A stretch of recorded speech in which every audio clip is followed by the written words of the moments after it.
আসসালামু আলাইকুম। এডুকেশন পয়েন্টে আপনাকে স্বাগতম। এডুকেশন পয়েন্টের আজকের আয়োজনে থাকবে নত্যবিধান এবং সত্যবিধান থেকে বারবার আসা বাছাই করা চাকরির পরীক্ষার প্রশ্নোত্তর। 1 নম্বর প্রশ্ন, নত্যবিধান কি? নত্যবিধান এটি হলো তৎসম শব্দের রীতি, অর্থাৎ মূর্ধন্য এর ব্যবহার। উল্লেখ্য যে নত্যবিধান এবং সত্যবিধান শুধু তৎসম শব্দের ক্ষেত্রেই প্রযোজ্য। 2 নম্বর প্রশ্ন, নত্য ও সত্যবিধান কোন শ্রেণীর শব্দে অনুসৃত হয়? নত্যবিধান এবং সত্যবিধান এর ব্যবহার দেখা যায় একমাত্র তৎসম শব্দে। শুদ্ধ বানানটি চিহ্নিত করুন। এখানে মূর্ধন্য বানান শুদ্ধ হলো অপশন কতে। ট বর্গীয় ধ্বনির আগে কোনটি ব্যবহৃত হয়? ট বর্গীয় ধ্বনির আগে দন্তন্য না বসে মূর্ধন্য বসে। তাহলে অ্যান্সার অপশন ঘ। নত্যবিধান অনুসারে ট বর্গীয় অর্থাৎ ট, ঠ, ড এবং ঢ ধ্বনির আগে দন্তন্য না হয়ে মূর্ধন্য হয়। যেমন নিচের 2 নম্বর প্রশ্নটি আমরা দেখি। কণ্ঠক, কণ্ঠক বানানে দেখেন যুক্ত বর্ণ এর আগে মূর্ধন্য বসেছে। কণ্ঠক বানান কোন নিয়মে হয়? কণ্ঠক বানান নত্যবিধান অনুসারে হয়ে থাকে। 3 নম্বর প্রশ্ন, কোনটি শুদ্ধ বানান? এখানে বন্টন বানান শুদ্ধ হলো ট বর্গীয় ধ্বনির আগে মূর্ধন্য বসে। এখানে অ্যান্সার হলো অপশন গ, বন্টন। দেখেন ট বর্গীয় ধ্বনির আগে মূর্ধন্য বসেছে, ট বর্গীয় ধ্বনির পরে দন্তন্য বসে। কোন বানানটি শুদ্ধ? এখানে লুণ্ঠন এই বানানে এটি মূর্ধন্য হওয়ার কথা ছিল। দণ্ড এখানে ড এর সাথে মূর্ধন্য হওয়ার কথা ছিল।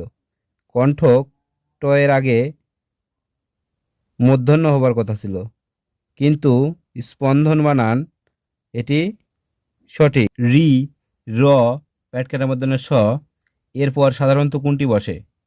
তৎসম শব্দের রীতি অনুসারে রি, র, প্যাটকাটা মধ্যে স এরপরে সর্বদা মূর্ধন্য বসে। তবে কিছু কিছু ব্যতিক্রম রয়েছে, সেগুলো আমরা পরবর্তীতে দেখব।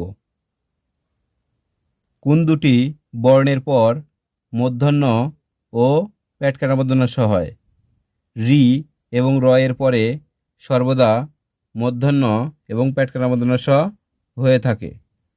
3 নম্বর প্রশ্ন, একটি মাত্র শব্দ শুদ্ধভাবে লেখা কোনটি? এখানে শুদ্ধভাবে লেখা কারণ। দেখেন র এর পরে সর্বদা মূর্ধন্য হয়। সৌজন্যতা হয় না, এখানে সৌজন্য। 4 নম্বর প্রশ্ন, শুদ্ধ বানান কোনটি?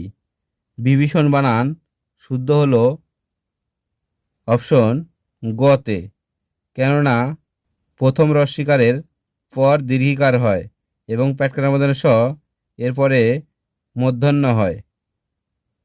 5 নম্বর প্রশ্ন, কোন বানানটি শুদ্ধ? সম্পূর্ণ বানানটি সঠিক হলো অপশন গ, এখানে দীর্ঘকার এবং মূর্ধন্য হয়ে থাকে। 6 নম্বর প্রশ্ন, কোন বানানটি শুদ্ধ? এখানে ব্যাকরণ বানান শুদ্ধ হলো অপশন গ। দেখেন এখানে বয় জ ফলা আকার হওয়ার কথা ছিল, এখানে মূর্ধন্য হওয়ার কথা ছিল। অপশন ঘতেও মূর্ধন্য হওয়ার কথা ছিল। তাহলে অ্যান্সার অপশন গ। শুদ্ধ বানান কোনটি? এখানে অপশনগুলো দেখলে আমরা বুঝতে পারি ব্যাকরণবিদ এই বানানটি শুদ্ধ। অপরদিকে অপশন খ, বৈয়াকরণ, এটিও শুদ্ধ। যেহেতু পরীক্ষার হলে দুটি অপশন দাগানোর কোনো সিস্টেম নেই, সেহেতু আমরা অপশন ককেই প্রিফার করব। কোন বানানটি শুদ্ধ? এখানে বিকিরণ বানান শুদ্ধ হলো ক নাম্বার অপশনে। দেখেন, দুইটি রস্বীকার এবং রয়ের পরে মূর্ধন্য ষ, রয়ের পরে মূর্ধন্য বসে। 9 নম্বর প্রশ্ন, শুদ্ধ বানান কোনটি? উদ্গীরণ বানানটি শুদ্ধ হলো অপশন কতে, উদ্গীরণ, রয়ের পরে মূর্ধন্য বসে। 10 নম্বর প্রশ্ন, কোনটি সঠিক? এখানে বিশ্লেষণ বানান সঠিক হলো প্যাট কাটার মধ্যে স, এরপরে মূর্ধন্য বসবে। তাহলে অপশন গ এটি সঠিক অ্যান্সার। প্যাট কাটার মধ্যে স, এরপরে মূর্ধন্য রয়েছে। 11 নম্বর প্রশ্ন, নিচের শুদ্ধ বানান জোড় কোনটি?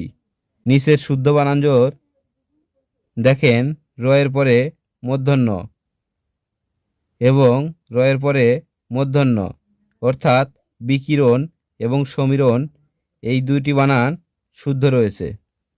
নত্যবিধান অনুসারে কোনটি অশুদ্ধ বানান? এখানে অশুদ্ধ চাওয়া হয়েছে। অশুদ্ধ বানানটি হলো বর্ণনা। বর্ণনা বানানটি শুদ্ধ হলো ব মূর্ধন্য রেপ দন্তন্য একার হতো, এটি শুদ্ধ বানান। কিন্তু চাওয়া হয়েছে অশুদ্ধ বানান, তাই এখানে অ্যান্সার ঘ। কোনটি শুদ্ধ বানান? এখানে অপশনগুলো খেয়াল করলে দেখা যায় অপশন গতে ধরন বানানটি শুদ্ধ রয়েছে। রয়ের পরে মূর্ধন্য হওয়ার কথা ছিল, কিন্তু ধরন বানানে স্বভাবগতভাবেই রয়ের পরে দন্তন্য বসে। কোন বানানটি শুদ্ধ? এখানে অগ্রাহ্যণ বানানটি শুদ্ধ হলো অপশন খতে। বানান মুখস্থ করতে গেলে লিখে রেখে মুখস্থ করাটা সবচেয়ে ভালো। শুদ্ধ বানান কোনটি? এখানে অভ্যন্তরীণ বানানটি শুদ্ধ হলো অপশন গতে, অভ্যন্তরীণ।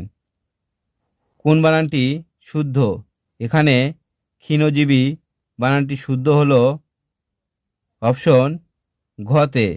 দেখেন, সবগুলোই কিন্তু দীর্ঘিকার হবে। 4 নম্বর প্রশ্ন, কোন বানানটি শুদ্ধ? এখানে গৃহিণী বানান মূর্ধন্য হবে। দেখেন, একমাত্র অপশনে মূর্ধন্য রয়েছে, সেটি হচ্ছে অপশন ঘ। কোন বানানটি শুদ্ধ? এখানে নিরীক্ষণ বানান শুদ্ধ হলো অপশন খতে। কোন বানানটি সঠিক? 4টি অপশনের মধ্যে সঠিক বানান ক্ষণ। অপশন কতে সঠিক বানান রয়েছে। 7 নম্বর প্রশ্ন, কোনটি সঠিক বানান? লক্ষণীয় বানানটি হবে অপশন ক। 8 নম্বর প্রশ্ন, কোনটি শুদ্ধ বানান? এখানে প্রণিপাত, এটি হলো শুদ্ধ বানান। 9 নম্বর প্রশ্ন, কোন বানানটি শুদ্ধ? এখানে প্রণয়ন বানান শুদ্ধ হলো অপশন ঘ। 10 নম্বর প্রশ্ন, কোন বানানটি শুদ্ধ? প্রসারিণী, এখানে 4টি অপশনের মধ্যে শুদ্ধ বানান হলো অপশন ক। 11 নম্বর প্রশ্ন, কোন বানানটি শুদ্ধ বানান? মনোহরিণী, এখানে শুদ্ধ বানানটি হলো অপশন খ, মনোহরিণী। কোন বানানটি শুদ্ধ? রূপায়ণ বানানটি শুদ্ধ হলো অপশন গ। 13 নম্বর প্রশ্ন, কোন বানানটি সঠিক? এখানে শ্রবণ বানানটি সঠিক হলো অপশন গ। 14 নম্বর প্রশ্ন, কোন বানানটি শুদ্ধ বানান? এখানে শুদ্ধ বানান হলো অপশন খ। 15 নম্বর প্রশ্ন, নিচের কোন শব্দে নত্যবিধি অনুসারে মূর্ধন্য এর ব্যবহার হয়েছে। অপশনগুলোর মধ্যে কল্যাণ, নিক্কণ এবং বিপণী এগুলোর শেষে মূর্ধন্য স্বভাবগতভাবেই বসেছে। অপরদিকে নিয়ম অনুসারে হয়েছে প্রবণ। নত্যবিধি অনুসরণ করে মূর্ধন্য হয়েছে নিচের কোন শব্দে? দেখেন এখানে কোণ, লাবণ্য, বাণ এগুলো স্বভাবগতভাবেই মূর্ধন্য বসেছে। অপরদিকে নিয়ম অনুসারে মূর্ধন্য বসেছে অপশন খতে, কৃপণ। 17 নম্বর প্রশ্ন, কোনটি শুদ্ধ বানান? সংকীর্ণ মনা শুদ্ধ বানানটি হলো অপশন ঘ, সংকীর্ণ মোনা। 18 নম্বর প্রশ্ন, কোনটি শুদ্ধ বানান? সর্বাঙ্গীন শুদ্ধ বানানটি হলো অপশন ক। কোনটি শুদ্ধ বানান? ষান্মাসিক শুদ্ধ বানানটি হলো অপশন খ। 20 নম্বর প্রশ্ন, নত্যবিধানের নিয়ম অনুসারে কোন শব্দটি যথার্থ? অর্থাৎ এখানে উত্তরণ বানানটি কোনটি সঠিক? অপশনগুলোর মধ্যে উত্তরণ বানানটি সঠিক হলো অপশন গ।